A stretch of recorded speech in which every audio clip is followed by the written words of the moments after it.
warahmatullahi wabarakatuh. Perkenalkan, nama saya Wayuni Oktaviani dari Prodi S1 Pendidikan Kimia, Fakultas Matematika dan Ilmu Pengetahuan Alam, Universitas Muhammadiyah Semarang. Video ini saya buat untuk memenuhi tugas mata kuliah teori belajar dan pembelajaran yang diampu oleh Ibu Andari Pujiastuti. Dalam video ini saya akan sedikit memaparkan mengenai teori belajar kognitif menurut Brunner. Namun sebelum saya memaparkan mengenai teori pembelajarannya, saya akan sedikit mengulas mengenai biografinya. Jadi, Brunner ini adalah seorang psikolog Amerika dan juga peneliti di sekolah hukum di sebuah universitas Amerika. Ia lahir pada tanggal 1 Oktober 1915 dan ia meninggal pada tanggal 5 Juni 2016. Pengetahuan yang diperoleh melalui belajar penemuan ini akan lebih bertahan lama dan mempunyai efek transfer yang baik. Belajar penemuan ini akan meningkatkan penalaran dan juga kemampuan berpikir secara bebas serta melatih keterampilan-keterampilan kognitif untuk menemukan dan juga memecahkan masalah. Model teori pembelajaran ini mengemukakan bahwa proses belajar ini melibatkan 3 proses yang hampir dilakukan secara bersamaan. Yang pertama ini adalah tahap informasi. Tahap informasi ini adalah di mana tahap awal untuk menemukan sebuah pengetahuan dan juga pengalaman baru.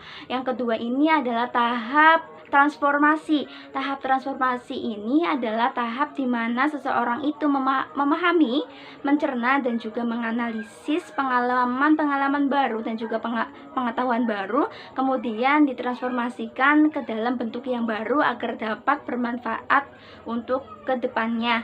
Yang ketiga ini adalah tahap evaluasi, di mana tahap evaluasi ini adalah untuk menguji benar atau tidaknya dalam sebuah tahap kedua, yaitu transformasi.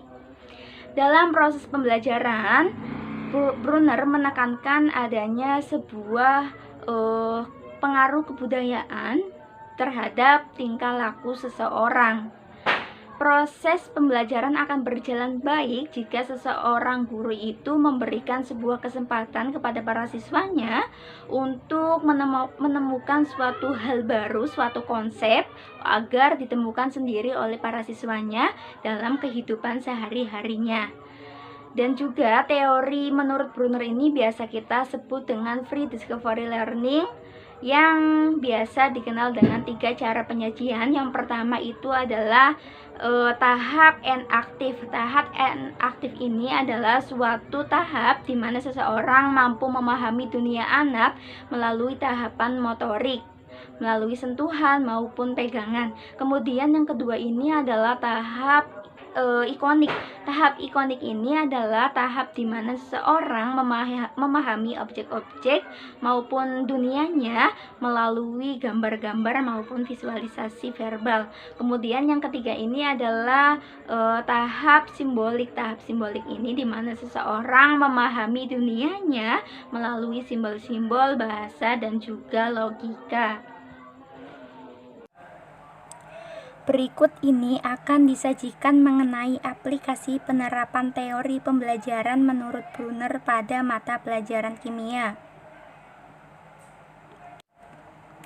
Pertama adalah kegiatan pendahuluan. Seorang guru mengucapkan salam, kemudian menanyakan kabar, dan setelah itu memimpin doa atau menyuruh salah satu anak didiknya untuk memimpin doa.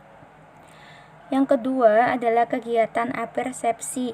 Untuk memulai kegiatan apersepsi, seorang guru menanyakan materi dari pertemuan sebelumnya kepada para anak didiknya. Misalkan materi yang disampaikan di pertemuan minggu lalu adalah sifat dan teori asam dan basa, maka materi hari ini adalah kesetimbangan ion dan larutan asam dan basa. Kemudian guru menjelaskan tentang tujuan pembelajaran hari ini, yaitu tujuan pembelajaran yang ingin dicapai.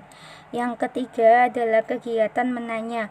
Kegiatan menanya ini dilakukan di sepanjang pembelajaran yang bertujuan untuk lebih memahami makna dari sebuah materi, baik di diskusi kelompok maupun bertanya kepada guru.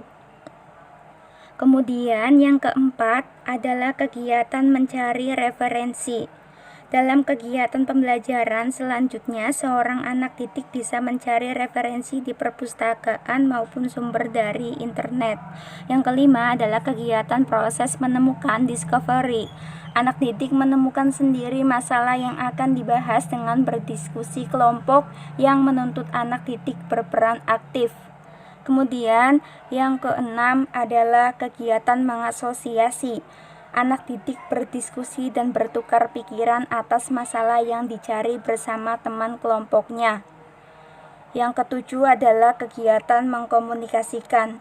Guru menyuruh siswa untuk mempresentasikan hasil diskusinya di depan kelas, kemudian siswa yang lain bisa menambah ataupun menyanggah diskusi tersebut. Selanjutnya adalah kedelapan, yaitu penilaian sikap. Guru berperan aktif dalam proses diskusi dengan melakukan penilaian terhadap siswanya. Yang dinilai dari para siswanya adalah aspek kognitif, afektif, dan psikomotorik. Selanjutnya adalah kesembilan, yaitu kesimpulan. Peserta didik menyimpulkan hasil pembelajaran yang telah dilaksanakan dengan mewakili satu peserta dari tiap-tiap kelompok. Kemudian peserta didik memberikan tanggapan dan tambahan jika ada. Wabillahi taufiq wal hidayah. Wassalamualaikum warahmatullahi wabarakatuh.